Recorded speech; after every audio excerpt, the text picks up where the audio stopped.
आज हम लोग गणित में क्या पढ़ रहे हैं? अभ्यास 1F। क्या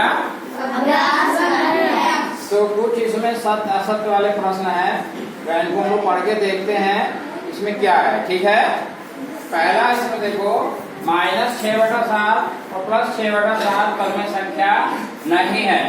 कह रहा है कि नहीं है, जबकि है ये परमेय संख्या है। तो परमेय संख्या है तो क्या कह रहा है? ये नहीं है। तो नहीं होने के लिए क्या कह रहा है?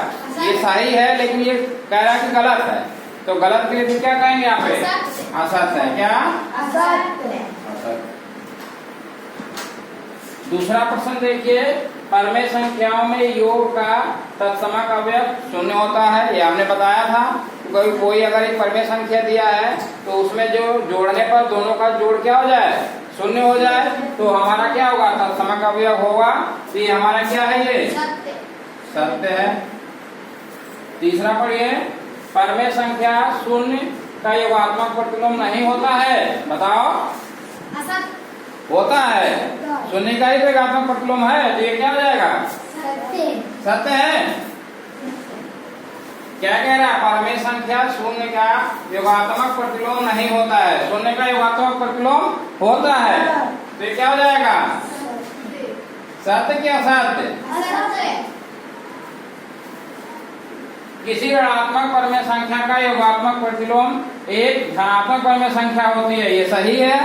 क्या है ये? सत्य है ये।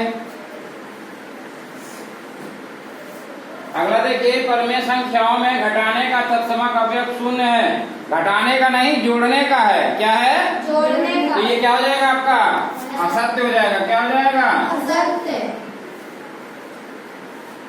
अगला प्रश्न देखिए, परमेय संख्याओं में गुणा का तत्समक अवयव 1 होता है। कल ही हमने बताया था कि अगर कोई संख्या x है तो उसका गुणात्मक प्रतिलोम 1/x होगा। दोनों को गुणा करेंगे, कट जाएगा।